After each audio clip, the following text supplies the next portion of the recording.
violence. Pour nous, une autre manière de le raconter était justement de parler de ce lien de filiation qui a été brisé au début du film. Donc on parle avant tout d'un film qui raconte une blessure qui a été vécue des deux côtés.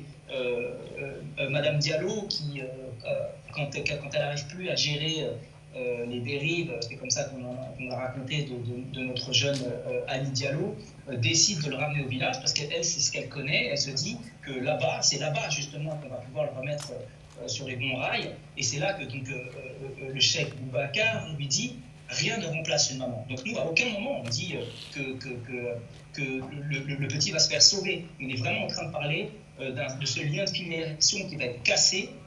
Et notre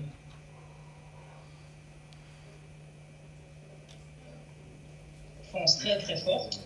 Et si on devait résumer notre film, ça va être le cheminement de cette guérison. Là, je peux le dire, je peux utiliser le mot guérison parce que vous avez tous vu le film. Mais nous, ce qui nous intéressait avant tout, c'est de voir comment cette maman et comment ce fils, au final, allaient pouvoir se pardonner l'un l'autre.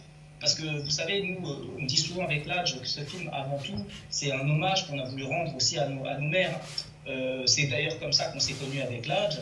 C'est nos mères qui ont grandi au même endroit, donc à Montfermeil. Moi, c'était issu de l'immigration vietnamienne après la guerre d'Indochine. Et c'est ces endroits, en fait, où toutes ces grandes dames se retrouvent.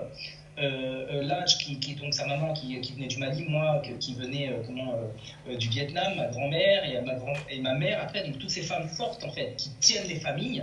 Et nous, quand on parle de l'intime, c'est ça en fait, c'est ces femmes en fait qui, je dirais, quand elles arrivent en Occident, n'ont pas le temps et n'ont pas l'espace de pouvoir laisser s'exprimer les souffrances de leur vie, de leur douleur. C'est des femmes fortes qui tiennent tête et qui tiennent leur famille jusqu'au bout. Et j'ai d'ailleurs jamais vu de ma vie ni ma grand-mère ni ma mère se plaindre de quoi que ce soit. Donc on s'est dit, nous, un film, ça sert aussi à faire des choses qu'on ne peut pas faire dans la vie. Donc on s'est permis, avec l'âge, de voir les failles de ces femmes qu'on ne voit jamais dans la vraie vie. Parce que le cinéma, c'est ce qu'on ne peut pas faire dans la vraie vie. Donc, on a pris, je dirais, un énorme plaisir d'autoriser ces grandes dames, dire, bah oui, mon fils, pour moi aussi, la vie, elle n'était pas si simple. Et c'est comme ça, je dirais, c'est le premier pas qui va vers... Et c'est une scène aussi qu'on aime beaucoup dans ce film, au moment où le chef Boubacar, le petit Ali, donc on l'a vu, a donc volé la madrasa, et au lieu de le punir quand Ali est chez les militaires, le chef Boubacar va le protéger, va l'écouter, va regarder ses failles, va regarder ses blessures. Et donc on parle là de libération de potentiel. C'est justement en accueillant ces blessures qu'il va libérer les potentiels immenses d'Ali.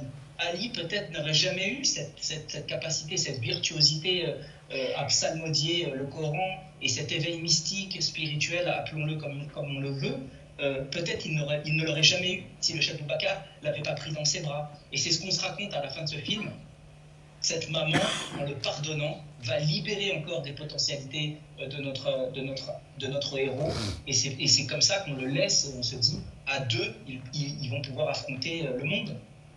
La journée, ça tourne en boucle, nous, sur tous les médias français, et puis pas que français d'ailleurs. Et est-ce qu'on a le droit de faire un film juste qui traite, comme disait l'âge, de l'islam des gens, de cet islam où ces sujets-là ne rentrent jamais dans les conversations?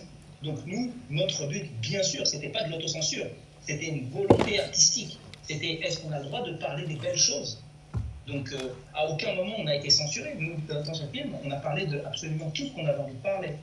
C'était une volonté, encore une fois, de représentation et de vouloir représenter autre chose que tout ce qui nous inonde aujourd'hui dans l'espace médiatique est fictionnel.